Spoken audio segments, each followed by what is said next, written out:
जैन दोस्तों, मेरा नाम है अजय और आप देख रहे हैं देखो अपना देश। तो फ्रेंड्स, ये है सोलापुर का वीडियो नंबर 2। अगर इसके पहले वाला वीडियो अगर आपने नहीं देखा है तो मेरा सजेशन है तो प्लीज एक बार वो वीडियो आप जरूर देख लीजिएगा। तो आपको आगे के जो भी डिटेल्स है सारी प्रॉपरली आपको इन्फॉर्मेशन पता चलेगी। तो जैसे कि आपको पता है, मैंने पहले वीडियो में हमारे 3 दिन के सोलापुर की ट्रिप की आइटनरी शेयर की थी। तो उसमें मैंने आपको सिर्फ आइटनरी दे दी, डिटेल में कुछ प्रॉपरली बताया नहीं था।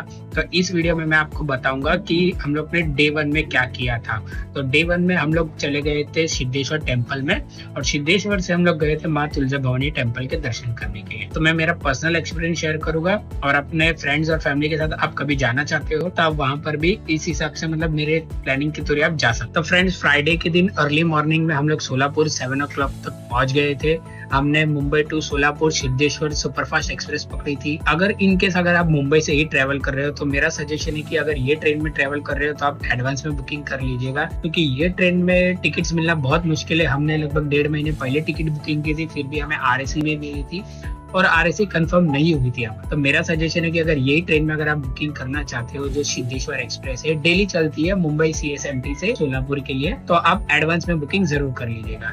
या फिर दूसरी ट्रेन में रहेगा तो वो भी बेटर ऑप्शन है, अगर उसमें आपको कंफर्म सीट मिल रही है तो आप उसमें बुकिंग करिए। तो फ्राइडे के दिन हम 7 AM तक सोलापुर पहुंच गए थे, और सबसे पहले हम चले गए थे वेटिंग रूम में, थोड़ा फ्रेश हो गए थे। इनकेस अगर आपका प्लान है कि मॉर्निंग में आके इवनिंग में रिटर्न जाना है तो सोलापुर स्टेशन पे क्लॉक रूम भी अवेलेबल है, आप अपना लगेज वगैरह भी रख सकते हो।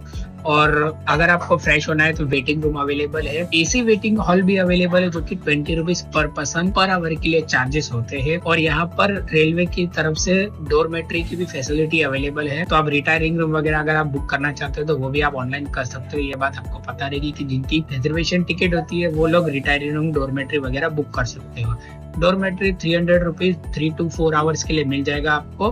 और आप नॉर्मली सिर्फ फ्रेश होना चाहते हो तो एसी वेटिंग हॉल भी है और नॉन एसी वेटिंग हॉल भी है, तो आप यहाँ पर भी फ्रेश हो सकते हो। अगर मेरी कुछ इन्फॉर्मेशन वीडियो में देने का मिस हो गया रहेगा तो प्लीज मुझे कमेंट्स में जरूर बताइएगा, और हो सके तो आप एक बार डिस्क्रिप्शन चेक कर लीजिएगा। मैं डिस्क्रिप्शन में कॉन्टेक्ट नंबर और कुछ रेट्स वगैरह जो भी रहेंगे वो मैं आपको एक बार शेयर कर दूंगा, तो आप वो भी एक बार जरूर देख लीजिएगा। तो हम वेटिंग रूम में थोड़ा फ्रेश होकर हम लोग चले गए थे बाहर। बाहर जाते टाइम हमने देखा था सोलापुर का जो टिकट काउंटर है, वहाँ पर एक बड़ा सा सोलापुर स्टेशन का मैप है, जिसमें पूरी गाइड थी, मतलब गाइडलाइंस थी कि स्टेशन के आसपास की क्या क्या चीजें, ऑटो स्टैंड वगैरह क्या है, आजू बाजू टिकट काउंटर कितने अवेलेबल है, क्या क्या है। तो आप देख सकते हो कि काफी बड़ा मैप है। और मेरा इंडियन रेलवे से एक और सजेशन है कि ऐसा मैप हर एक स्टेशन पे लगाया जाए, ताकि जो टूरिस्ट पर्सन है या फिर जो भी अदर स्टेट अदर सिटी से आते हैं तो उनके लिए एक अच्छा गाइडलाइन रहेगा कि अगर वो देख सकते हैं कि इससे इस स्टेशन में क्या क्या फैसिलिटी अवेलेबल है। तो सोलापुर स्टेशन से हम लोग चले गए थे सिद्धेश्वर टेम्पल में।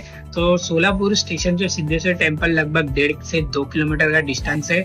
ऑटो से जाओगे तो ऑटो वाले 20 रुपीज शेयरिंग में लेंगे आपका, और हम लोग तो वॉकिंग ही चले गए थे, हमें लगभग 15 से 20 मिनट लगा था वॉकिंग जाने में। तो सिद्धेश्वर टेम्पल हम लोग लगभग 7:30 के आसपास पहुंच गए थे। सिद्धेश्वर टेम्पल के पास हमारा का रुकने का कोई प्लान नहीं था, क्योंकि हमें यहाँ पर दर्शन करके हमें तुलजापुर जाना था। अगर इनकेस आपका सोलापुर में रुकने का प्लान है तो यहाँ पर यात्री निवास भी है, यहाँ कम प्राइस में आपको रूम्स भी वगैरह मिल जाएगा।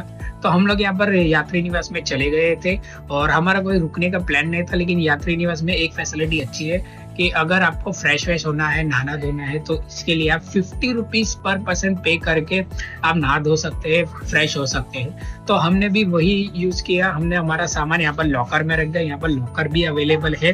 10 रुपीज पर आवर के लिए पर बैग का यहाँ पर लॉकर का चार्जेस रहता है। तो हमने हमारा सामान लॉकर में भी रख दिया, और हम लोग यहाँ पर ही नहा धो के हम लोग फ्रेश हो गए थे एकदम प्रॉपरली। हमने वेटिंग रूम में सिर्फ ब्रश वगैरह किया था, ताकि हम लोग थोड़ा नाश्ता वगैरह कर ले स्टेशन के पास से। और यहाँ पर आके हम लोग प्रॉपरली फ्रेश हो गए, नहा धो लिया और चेंजेस वगैरह कर लिया। जैसे कि आपको भी पता रहेगा कि कोई भी टेम्पल में जाने से पहले एकदम प्रॉपरली नहा धो के जाए तो वो अच्छी बात होती है, क्योंकि हमने फुल नाइट ट्रेन में ट्रेवल किया था, इसके लिए हमें फ्रेश होना जरूरी था। तो आप भी प्लान हमारे जैसे करना चाहते हो, मॉर्निंग में सिद्धेश्वर टेम्पल का दर्शन करके और इवनिंग में तुलजापुर का, तो इस हिसाब से आप कर सकते हो। यहाँ पर फ्रेश होके आप तुलजापुर जा सकते हो। तो यहाँ पर हम लोग फ्रेश हो गए थे और हम लोग चले गए थे सिद्धेश्वर टेम्पल में दर्शन करने के लिए। सिद्धेश्वर टेम्पल यात्री निवास है वो एकदम ऑपोजिट में है। आप देख सकते हो कि यात्री निवास के सामने ही सिद्धेश्वर टेम्पल है। यात्री निवास के सामने ही टेम्पल का एंट्रेंस है, बाहर ही शू रेक्स है। हम लोग ने वहां पर शू रखी और हम लोग ने अंदर एंट्री कर ली। जैसे ही आप एंट्री करोगे तो आप जैसे कि हमारे अमृतसर में गोल्डन टेम्पल है, जैसे आपको पता है कि पूरा तालाब है आजू बाजू में और बीच में अपना टेम्पल है, तो सेम उसी तरह पूरा आजू बाजू तालाब है और बीच में सिद्धेश्वर जी का टेम्पल है। तो ये भी उसी की तरह दिखने में ऐसा लग रहा था कि वैसा ही एक टेम्पल है। अब अगर आप अमृतसर गए हो गोल्डन टेम्पल तो आपको वो वाली वाइब्स आएगी। यहाँ पर भी आजू बाजू में पूरा पानी है, तालाब है और बीच में टेम्पल है। तो यहाँ से थोड़ा 5 मिनट्स वॉकिंग करना पड़ेगा आपको टेम्पल के मेन अंदर एंट्री करने के लिए। तो 5 मिनट वॉकिंग करते करते यहाँ पर आप देखेंगे जैसे गोल्डन टेम्पल में अपने पैर धो के ही हमें अंदर जाना पड़ता, हमारे नीचे पैर के लिए पानी रहता है पैरों के पास। तो इसी तरह यहाँ पर भी पाइप में से छोटे छोटे होल किए थे, उसमें से पानी आ रहा था। तो यहाँ पर भी अपने पैर वगैरह धो के जा सकते हो अंदर। और यहाँ से हम लोग जैसे ही अंदर गए तो यहाँ से काफी सारे छोटे छोटे शिवलिंग्स वगैरह भी थे।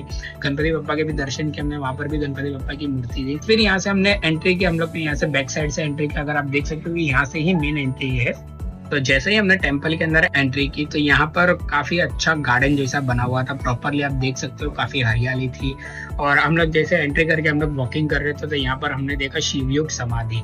यहाँ पर भी हमने दर्शन कर लिया। यहाँ पर हमें हार्डली मॉर्निंग के टाइम पे आया था तो ज्यादा वक्त नहीं लगा, 5 to 10 मिनट्स में हमारा ये दर्शन भी हो गया पूरा। हम लोग एक राउंड चक्कर भी लगा लिए, परिक्रमा भी कर ली और फिर हम लोग चले गए मेन टेम्पल के दर्शन करने के लिए। मेन टेम्पल की तरफ हम लोग चले गए। मेन टेम्पल थोड़ा आगे की तरफ है, थोड़ा सा अंदर वॉकिंग करना है 2 मिनट्स के लिए। वहां पर चले गए हम लोग। जब मॉर्निंग में हम लोग पहुंचे थे लगभग 9:30 बजे के आसपास, 9:30 10 बजे के आसपास, तो वो टाइम पे आरती हो रही थी।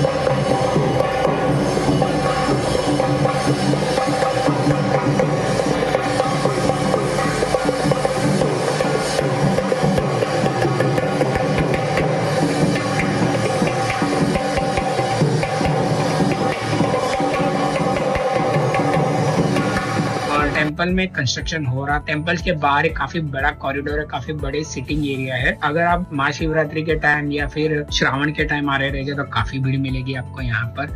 और अभी के टाइम पे तो कंस्ट्रक्शन चल रहा था लेकिन काफी बड़ा कॉरिडोर है इधर। तो फ्रेंड्स हम लोग मॉर्निंग के टाइम आए थे तो हमें आरती में ज्यादा से ज्यादा 10 मिनट लगा था, ज्यादा भीड़ भी नहीं थे। तो हमने प्रसाद लिया और हम लोग आजू बाजू में भी टेम्पल्स का और व्यूज वगैरह लेने लगे, चले गए और दर्शन करने चले गए। यहाँ पर काफी सारे आपको शिवलिंग्स बहुत सारे दिखेंगे।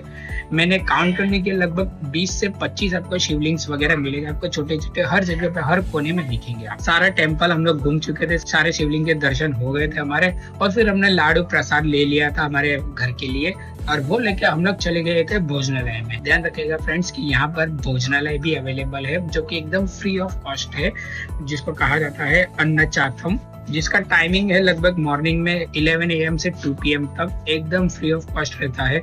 तो हमने यहाँ पर प्रॉपरली पेट भर के भोजन भी किया और काफी में सीरियस बहुत अच्छा हमें भोजन लगा था।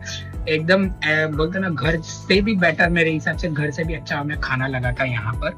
तो हमने यहाँ पर 11 बजे के बाद भोजन कर लिया था और यहाँ से हम लोग चले गए थे वापिस हमारे लॉकर में हमारे बैग वगैरह लेने के लिए और फिर तुलजापुर के लिए हम लोग निकल गए थे। तो फ्रेंड्स मेरा एक सजेशन है कि अगर आप मेरी तरह प्लान कर रहे हो सिद्धेश्वर आने के बाद तुलजापुर जाने के लिए, तो मेरी एक रिक्वेस्ट है आपसे कि आप यहाँ पर ही भोजन करके जाइएगा, क्योंकि तुलजापुर में आप जाओगे कितने बजे पहुंचोगे, क्या लंच मिलेगा, खाने के लिए मिलेगा आपको, तो कोई आइडिया नहीं रहेगा। तो ठीक है थोड़ा जल्दी 11 साढ़े 11 बजे तक आप खाना खा लीजिएगा, लेकिन मेरे सजेशन है कि बहुत अच्छा लगेगा आपको, ताकि आपको यहाँ से लगभग 2 घंटे का 2 से 2.5 घंटे का ट्रेवल करके वहां जाना पड़ेगा।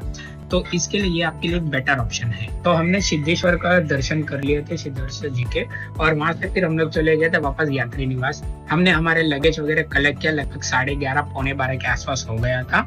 और हमने सोलापुर बस स्टैंड के लिए ऑटो कर लिया था, sharing auto 20 rupees per person लिया था वो लोगों ने।